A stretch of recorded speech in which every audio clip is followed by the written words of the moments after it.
এই দুটো ইনসিডেন্টের পরে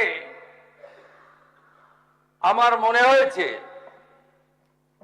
যে এনাফি জানাব, সময় এসেছে এই ধরনের লোককে সবক শেখানোর। আপনাকে আমি পরিষ্কার বলছি, মমতা ব্যানার্জি মুখ্যমন্ত্রী নন।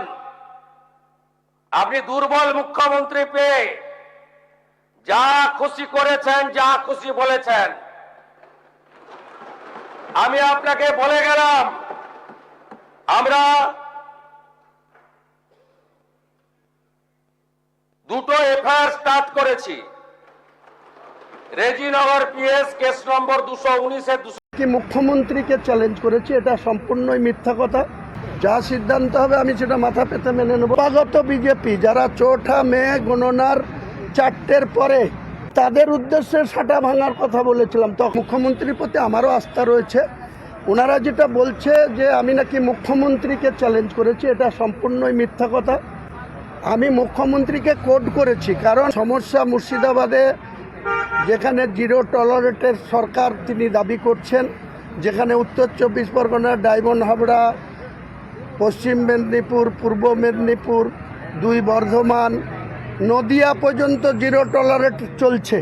কিন্তু মুর্শিদাবাদে আশ্চর্যজনকভাবে যারা চোরের নায়ক, যারা মমতা বন্দ্যোপাধ্যায়ের নেতৃত্বে চুরি করলো, লুট করলো, সমস্ত সরকারি কোষাগার ভাঙলো, তারা কটা অ্যারেস্ট হয়েছে? তারা আজকে 8 আর 8 মিলে গিয়ে 16 হয়ে গেছে।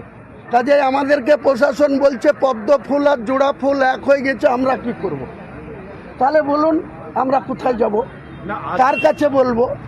তাহলে এই মমতা বন্দ্যোপাধ্যায়কে পরাস্ত করার জন্য আমিও যেমন গলা ফাটিয়েছিলাম, তেমনি 4.5 বছরে বিরোধী আসনে বসে আজকের মুখ্যমন্ত্রী শুভেন্দু অধিকারীও মমতার বিরুদ্ধে যে কোনো মিটিং মিছিল করতে গিয়ে তাকে বারবার হাইকোর্টে যেতে হয়েছে। আজকে আমরা আশ্চর্যজনকভাবে মুর্শিদাবাদে সেই জিরো টলারেটের কোনো নমুনা আমরা দেখতে পাচ্ছি না। সেখানে গিয়ে থমকে গিয়েছে। প্রশাসন আমাদেরকে বলছে যে জোড়া ফুল আর পদ্ম ফুল এক হয়ে গেছে, আমরা কী করব? তাহলে সেটা নিশ্চয়ই মুখ্যমন্ত্রী যদি আমার কোনো অন্যায় দেখে, আমি যদি কোনো মুখ্যমন্ত্রীকে কটু কথা বলে থাকি, আমি নিশ্চয়ই নবাগত বিজেপি যারা 4 মে গণনার 4টের পরে যারা ক্রিমিনাল অ্যাক্টিভিটি, যাদের তৃণমূলের হয়েছিল, যারা তৃণমূলের হয়ে ভোট লুট করব বলেছিল, 2 মাস 3 মাস আগে থেকে হুমকি দিয়েছিল, আমি তাদের উদ্দেশ্যে সাটা ভাঙার কথা বলেছিলাম। তখন এই বিজেপির যারা নবাগত বিধায়ক, তাদের খুব ভালো লেগেছিল। তারা বলেছিল আপনার ডায়লগটার উপরে আমরা অনেক শক্তি পেয়েছি, তাই আমরা আজকে এখানে 208 নিয়ে আসতে পেরেছি। আজকে আমি যখন সেই নবাগত বিজেপি যারা তৃণমূলের ক্রিমিনাল অ্যাক্টিভিটির সঙ্গে যুক্ত, তোলাবাজির সঙ্গে যুক্ত, লুটের সঙ্গে যুক্ত, তারা প্রশাসনের সাপোর্ট পাওয়ার জন্য আজকে আমার সঙ্গে সংঘর্ষে লিপ্ত হচ্ছে।